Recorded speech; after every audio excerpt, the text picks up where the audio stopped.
սա հանրային ակցիա է, որը լինելու է շարունակական։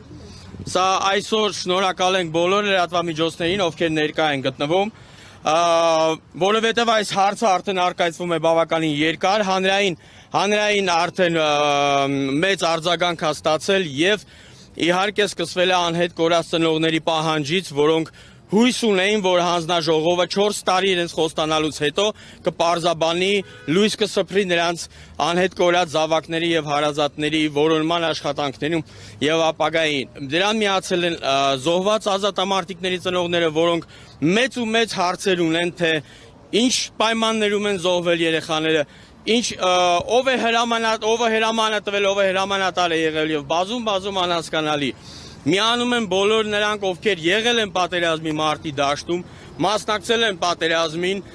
եւ այսօր մեծ ու մեծ հարցեր ունեն։ Արդյոք մենք չենք կարող կանխել պարտությունը եւ ինչու է հետևանքները պատերազմի 6 տարի շարունակաբար լինում աղետաբար։ Ես մի քիչ sense կանգնեմ։ Մի փոքր առաջ։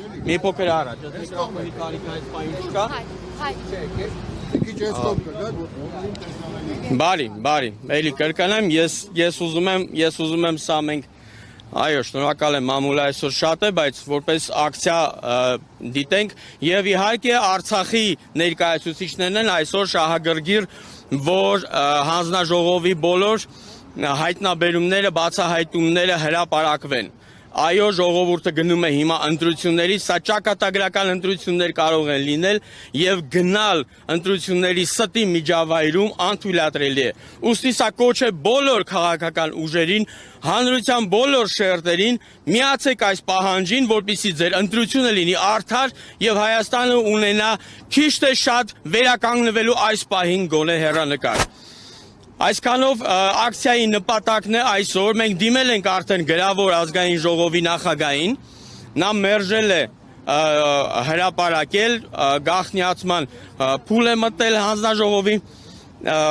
զեկույցը, ուստի մենք այսօր դիմելու ենք ֆրակցիաների ղեկավարներին, որպեսզի նրանք բարձրացնեն ազգային ժողովում այդ հարցը։ Այսօր կարևորում ենք մենք, որ ազգային ժողովը քառօրյա նիստի ընթացքում դնի քննարկման եւ հանրայնացնի այն պահանջները, որը մենք այսօր դնում ենք։ Հանրայնացնի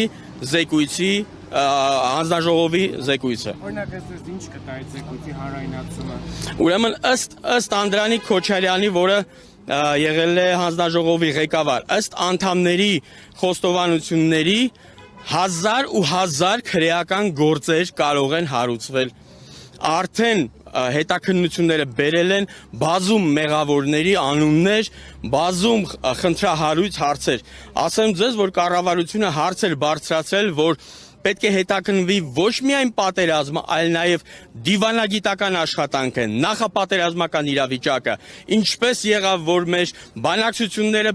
հասցրեցին պատերազմի, ինչ է եղել պատերազմի ժամանակ, ինչ է եղել պատերազմից հետո, ինչ է եղել Արցախում, ինչ է եղել թիկունքում, տնտեսական բոլոր խնդիրները, այս բոլոր հարցերը կառավարությունը համաձայնել է, դրել է ազգային ժողովի դիմաց, ավելին պահանջել է զեկույցը անպայման հրապարակել հանրայնացնել։ Աննա Հակոբյանը ասում էր 11000 դասալիք էր ունեցել, դրանով նաև Ուզում ենք այդ 11000-ի անունները իմանալ։ Կարծում եմ այս զեկույցում պիտի 11000-ի անունները լինեն։